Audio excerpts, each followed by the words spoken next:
बिस्मिल्लाहिर्रहमानिर्रहीम। नाज़रीन अस्सलाम वालेकुम, मैं हूँ इमरान वसीम। नाज़रीन, आज जुमे के दिन की जो बड़ी ख़बर है कि मखसूस नशिस्तों के मामले पर जो chief justice of Pakistan justice Qazi Faez की सरबराही में फुल कोर्ट तश्कील दिया गया है। इस फुल कोर्ट की तश्कील की ख़बर को एक नया ट्विस्ट, एक नया एंगल देने की कोशिश की जा रही है और ये नया ट्विस्ट दे के नाज़रीन अब इस फुल कोर्ट के हवाले से सुप्रीम कोर्ट के जज साहबान के हवाले से क्या प्रोपेगेंडा किया जा रहा है, एक तो इस मामले की डिटेल आपके साथ हम शेयर करेंगे और इसके अलावा हमारे प्रोग्राम के जो दीगर अहम ख़बरें हैं उनकी तफसीलात भी आपकी खिदमत में पेश करेंगे। लेकिन प्रोग्राम का आगाज़ करने से पहले आपसे दरख्वास्त करेंगे कि चैनल को सब्सक्राइब कर लें, बेल आइकॉन का बटन प्रेस करें और अगर आपको हमारी वीडियो पसंद आती है तो इसे अपने दोस्तों के साथ, अपने यारों के साथ इसको शेयर भी करें। तो पहली ख़बर से नाज़रीन गुफ्तगू का आगाज़ करते हैं। आज नाज़रीन लाहौर हाई कोर्ट में वज़ीर आज़म शहबाज शरीफ की जानिब से जो 28 मई यौम तकबीर के रोज़ जो एक स्टेटमेंट दिया गया जिसमें ये बात की गई काली भेड़ों की, अदलिया में काली भेड़ों की बात की गई, तो वो मामला कल सुप्रीम कोर्ट में भी जो नैब तरमीम का मुकदमा था उसमें भी अत्तर मिनल्ला साहब ने, मंदोखेल साहब ने इस पर बात की कि वज़ीर आज़म को अगर कोई शिकायत है और वो समझते हैं कि अदलिया में कोई काली भेड़ें हैं तो वो चीफ़ एग्जेक्टिव हैं, तो इन काली भेड़ों के ख़िलाफ़ वो सुप्रीम जुडिशल काउंसिल में रेफरेंस दायर करें। लेकिन अटॉर्नी जनरल की जानिब से कहा गया था कि जो वज़ीर आज़म ने काली भेड़ों का जिक्र किया अपनी तकरीर में, उनके खिताब में जो काली भेड़ों का जिक्र आया वो मौजूदा जज साहबान के हवाले से नहीं था। अब नाज़रीन जो लाहौर हाई कोर्ट में शहबाज शरीफ साहब के इसी स्टेटमेंट के हवाले से जो कंटेम्प्ट की एप्लीकेशन दायर की गई थी, आज लाहौर हाई कोर्ट के जस्टिस वहीद खान ने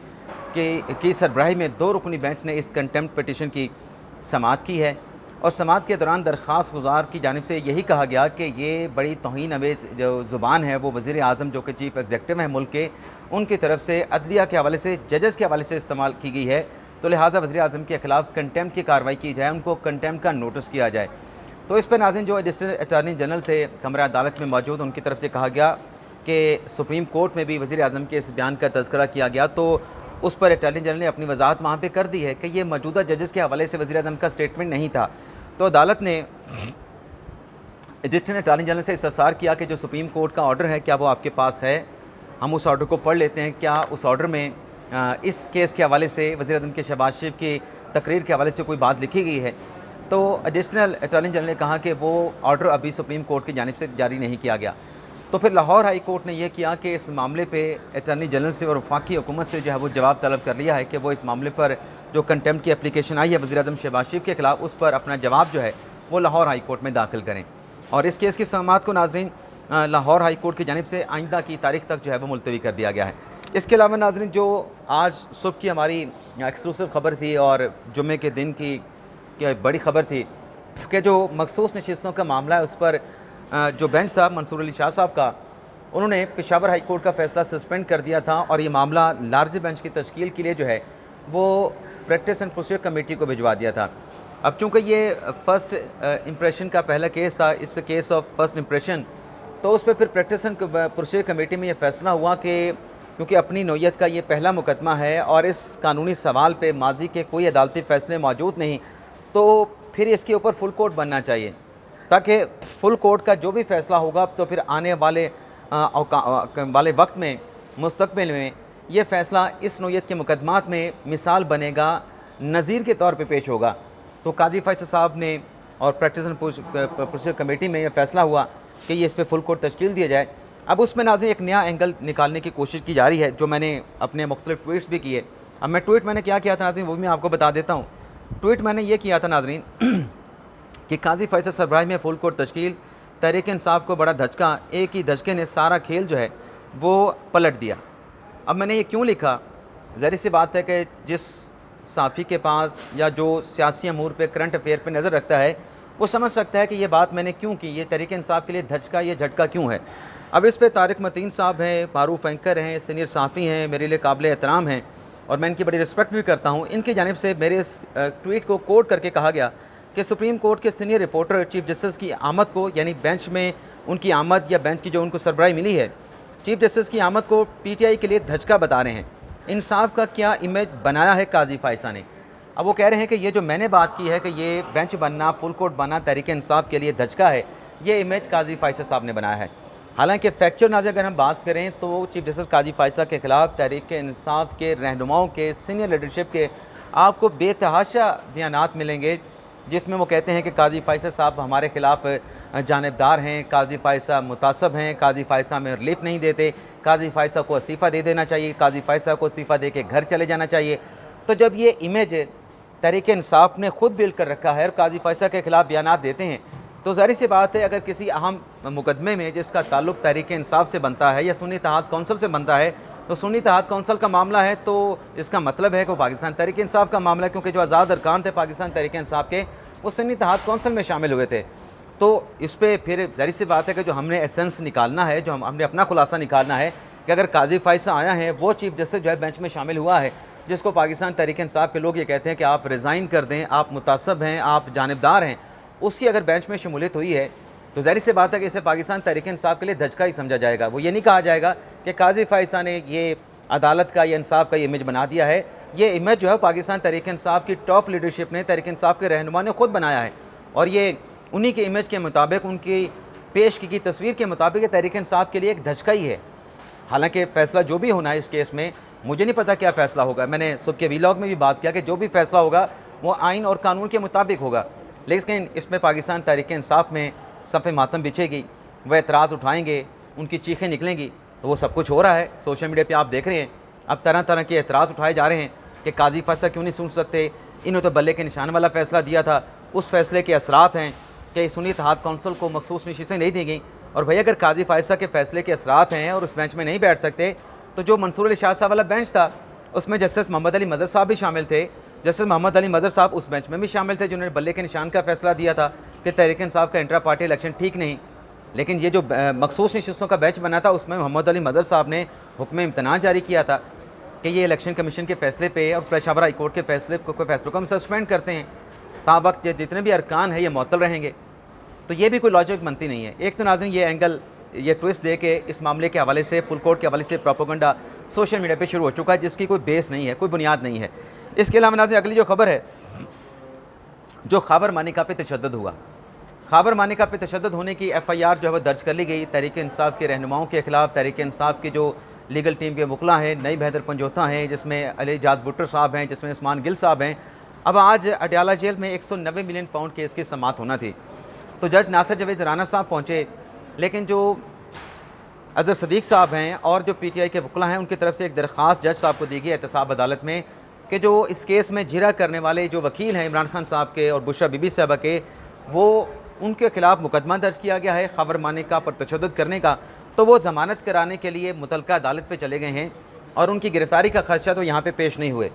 तो जज साहब ने कहा कि उनको गिरफ़्तार तो नहीं किया गया, जब उनकी गिरफ़्तारी नहीं हुई, कोई नोटिस नहीं है, तो फिर उनको यहाँ पे अदालत में पेश होना चाहिए था। लेकिन बहरहाल आज इमरान खान साहब की लीगल टीम वहाँ मौजूद नहीं थी और वो ज़ाहिर सी बात है कि भाग निकली है कि पहले अपनी ज़मानतें कराई जाएँ। ऐसा ना होगा किसी केस में हम पेश हो रहे हों इमरान खान साहब की वकालत के लिए, तो पेश होने से पहले उनको बाहर से, अदालत के बाहर से गिरफ़्तार कर लिया जाए। तो नईम हैदर पंजोथा ने और इजाद भुट्टो साहब ने तो कल ज़मानत करवा ली थी, लेकिन आज जो उस्मान गिल साहब हैं PTI के इमरान खान साहब के वकील, उस्मान गिल साहब ने भी आज ताहिर अब्बास सिपरा साहब की अदालत से अपनी ज़मानत करवा ली है। 5000 के ज़रिए ज़मानत के एवज़ उनकी जो ज़मानत है ताहिर अब्बास सिपरा साहब ने एक्सेप्ट कर ली है। इसके अलावा नाज़रीन इमरान खान और तहरीक इंसाफ के दीगर रहनुमाओं के खिलाफ एक और भी मुकदमा इस्लामाबाद के थाना रमना में, उसके भी ताहिर अब्बास सिपरा साहब ने समाअत की और इसमें PTI के वकला की जानिब से कहा गया कि इस केस में इमरान खान साहब की प्रोडक्शन के आपने आर्डर जारी कर रखे हैं। तो जज साहब ने कहा कि वो प्रोडक्शन के ऑर्डर के हवाले से अभी तक रिपोर्ट अडयाला जेल के हुकाम की जानिब से अदालत को रिसीव नहीं हुई और अदालत ने यह हुक्म दिया है कि जब तक इस केस में मुल्ज़मान मुकम्मल नहीं हो जाते, उनकी हाज़िरी मुकम्मल नहीं हो जाती, तब तक इस केस की कार्रवाई को आगे जो है वो नहीं बढ़ाया जाएगा। इसके अलावा नाज़रीन जो इस्लामाबाद हाई कोर्ट में अहमद फरहाद की बाजियाबी का जो मुकदमा था और उस मुकदमे के हवाले से जो मोहसिन अख्तर कियानी साहब ने रिमार्क्स दिए थे, उस रिमार्क्स के जवाब में फिर जो वज़ीर कानून आज़म नज़ीर तारड़ साहब ने प्रेस कॉन्फ्रेंस की थी, बज़ाहिर ऐसा लगता है कि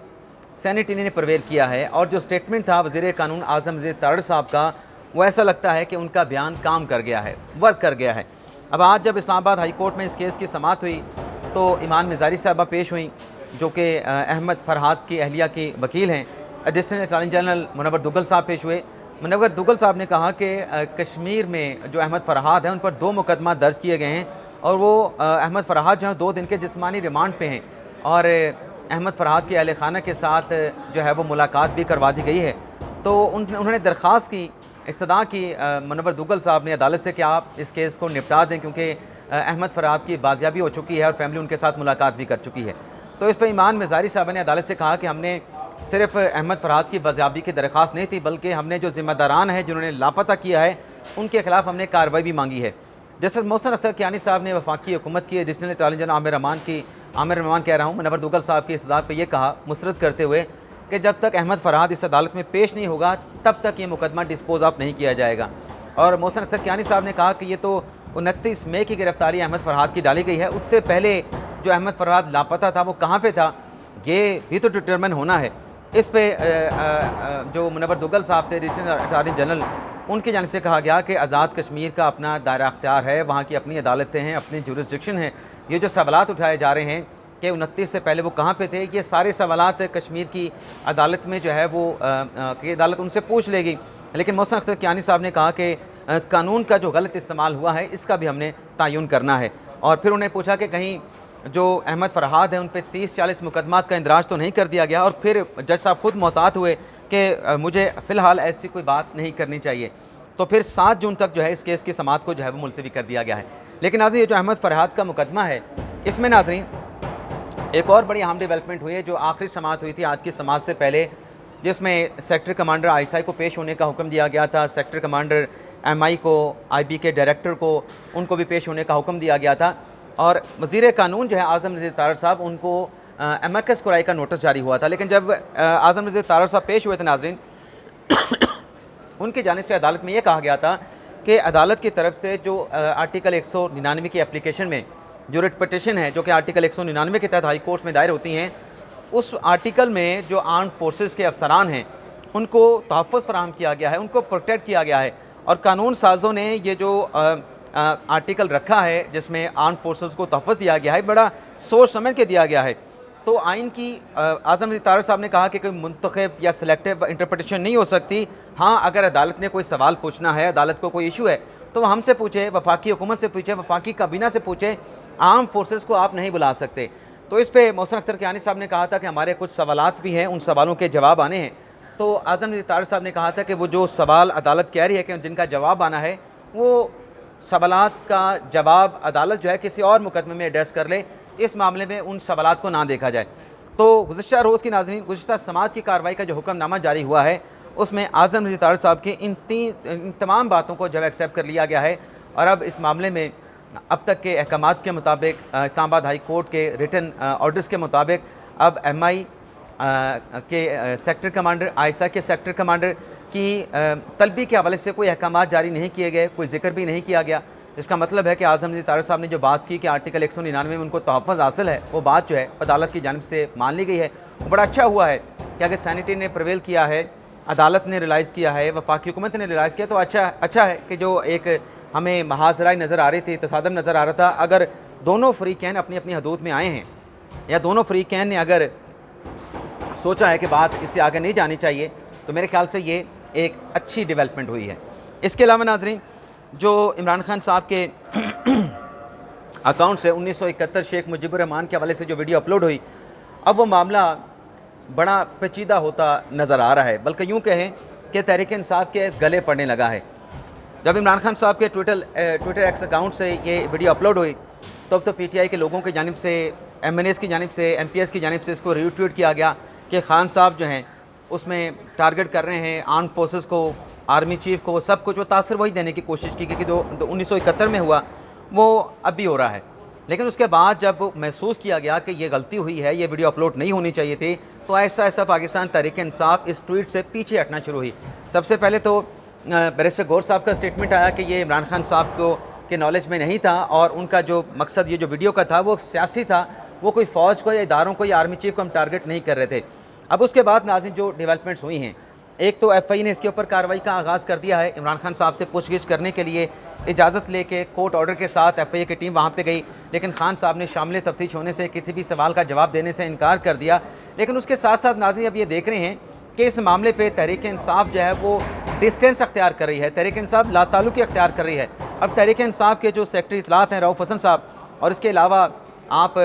अली मोहम्मद खान साहब को ले लें, इसके अलावा PTI के दीगर रहनुमाओं को ले लें, ज़ैन कुरैशी साहब को ले लें, शाह महमूद कुरैशी साहब के बेटे हैं, और बैरिस्टर गौर साहब का स्टेटमेंट ले लें। अब वो क्या कह रहे हैं कि इस मामले की इंक्वायरी होनी चाहिए, पार्टी के अंदर इंक्वायरी होनी चाहिए कि ये मामला कैसे हुआ। और बल्कि रऊफ़ हसन साहब तो कहते हैं कि मुझे तो पता भी नहीं था, मैंने तो ये वीडियो देखी नहीं। लेकिन इस बात का एतराफ़ कर लिया गया कि खान साहब का जो ट्विटर अकाउंट है वो खान साहब खुद इस्तेमाल नहीं करते, वो अमेरिका से ऑपरेट होता है, अमेरिका से जो सोशल मीडिया टीम है वो ऑपरेट करती है। लेकिन आज इस एतराफ़ के बाद क्या ये ट्विटर हैंडल जो इमरान खान साहब का है वो सस्टेन रहेगा? तो नाज़रीन, ये एक बड़ा मामला पेचीदा हो गया इस एतराफ़ के बाद कि खान साहब इस्तेमाल नहीं करते, खान साहब के बिहाफ पे या इजाज़त पे कोई और इस्तेमाल कर रहा है, तो इसके कॉन्सिक्वेंसेस हो सकते हैं। इस पर यह अकाउंट सस्पेंड हो सकता है। हुकूमत पाकिस्तान की दरख्वास्त पे इसका इम्कान कानूनी माहिरीन ज़ाहिर कर रहे हैं। लेकिन देखते हैं अब FIA की टीम ने, साइबर क्राइम विंग ने इस मामले का नोटिस ले रखा है, तो इस मामले का मंतकी अंजाम क्या होता है। इसके अलावा इस्लामाबाद हाई कोर्ट में जो तहरीक इंसाफ ने जलसा करने की, इस्लामाबाद में जलसा करने की इजाज़त तलब कर रखी थी, लेकिन वो इजाज़त नहीं मिली, तो जो डिप्टी कमिश्नर इस्लामाबाद के, उनके खिलाफ कंटेम्प्ट की एप्लीकेशन फ़ाइल की गई। आज इस्लामाबाद हाई कोर्ट में इस कंटेम्प्ट की एप्लीकेशन की समाअत हुई है, जिसमें इस्लामाबाद की इंतज़ामिया ने अदालत को आगाह कर दिया है कि पाकिस्तान तहरीक इंसाफ को जलसे करने की इजाज़त देने का फ़ैसला कर लिया गया है। पाकिस्तान तहरीक इंसाफ जो है वो 8 जून को अपना जलसा कर सकती हैं, और ये 4 बजे से लेकर 7 बजे तक जलसा करना होगा, मुकम्मल करना होगा। और इसमें ये कहा गया है कि तहरीक इंसाफ को अपनी इंटरनल सिक्योरिटी जलसे की खुद देखना होगी, और रियासत के ख़िलाफ़, पाकिस्तान के ख़िलाफ़, मज़हब के ख़िलाफ़ किसी किस्म की बात या किसी किस्म का नारेबाजी जो है वो नहीं लगाई जाएगी। और साथ में ये भी कहा गया है कि इस जलसे को पाकिस्तान तहरीक इंसाफ धरने में तब्दील नहीं करेगी। लेकिन जगह जो दी गई है, जो वेन्यू दिया गया है पाकिस्तान तहरीक इंसाफ को जलसे के लिए, वो नाज़रीन रवात का दिया गया है। तो इस पर पाकिस्तान तहरीक इंसाफ का यह कहना है कि हम इसके ऊपर एहतजाज करेंगे और मुतल्लिका अदालती फ़ोरम से रजू करेंगे, क्योंकि ये शहर से बहुत बाहर जाके हमें जगह दी गई है, जबकि हम इस्लामाबाद के अंदर ये जलसा या अपना इज्तिमा जो है, सियासी इज्तिमा करना चाहते हैं। तो देखते हैं कि इस्लामाबाद इंतज़ामिया के इस फैसले पर जो पाकिस्तान तहरीक इंसाफ है वो क्या लीगल कोर्स जो है वो अडॉप्ट करती है। इजाज़त चाहते हैं नाज़रीन, अल्लाह।